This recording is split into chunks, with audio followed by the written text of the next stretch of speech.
నమస్తే. నేను ముఖ్యంగా రాహుల్ గాంధీ గారిని కోరుతుంది ఒకటే, తక్షణమే వెంటనే ఈ రేవంత్ రెడ్డిని ముఖ్యమంత్రి పదవి నుంచి తొలగించాల్సిందిగా కోరుతున్నా.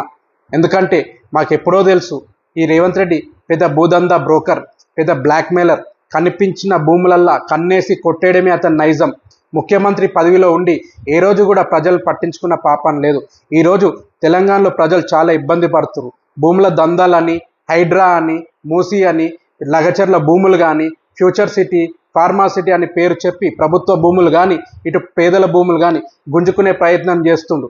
అంతేకాకుండా ఇతని పిచ్చి చేష్టలకు తెలంగాణ ప్రజలు కూడా తిరగబడితే తెలంగాణ ప్రజలను కానీ, ఇటు ప్రశ్నిస్తున్న నాయకులను కానీ, అటు జర్నలిస్టులను కానీ అణచివేతకు గురి చేసి తను అనుకుంది సాధించుకుంటుండు. అంతటితో సరిపోకుండా ఆ భూములు సరిపోలేదు అనుకుంటా ఇప్పుడు కొత్తగా యూనివర్సిటీ భూముల మీద పడ్డాడు.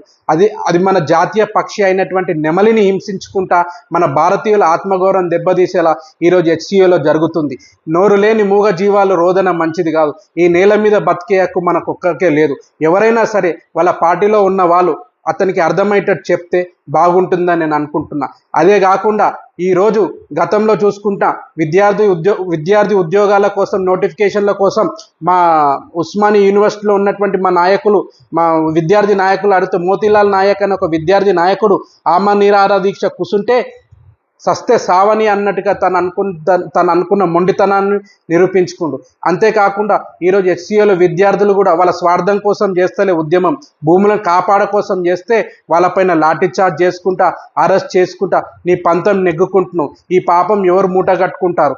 నా జీవితంలో ప్రజలను ఇబ్బంది పెడుతున్న ముఖ్యమంత్రి మొట్టమొదటిసారిగా ఈ రేవంత్ రెడ్డినే చూస్తున్నా.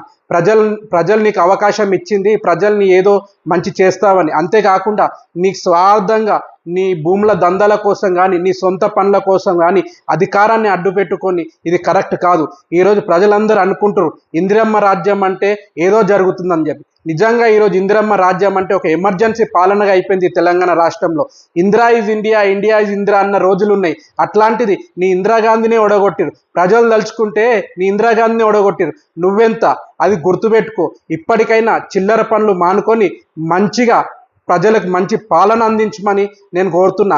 అదేవిధంగా ఇప్పుడే మా నాయకుడు కేటీఆర్ కూడా చెప్పాడు, ఈ 400 ఎకరాలు ఏదైతే ఉందో అది తక్షణమే రాబోయే మూడేళ్ళలో మా ప్రభుత్వం వస్తుంది, తక్షణమే అది పెద్ద తెలంగాణలో ఈకో పార్క్ కూడా చేస్తామని చెప్పాడు.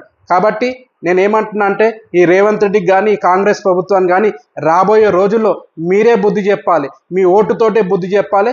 తిరిగి మళ్ళీ మన కేసీఆర్ని రావాల్సిందిగా కోరుతున్నాను. జై తెలంగాణ, జై కేసీఆర్.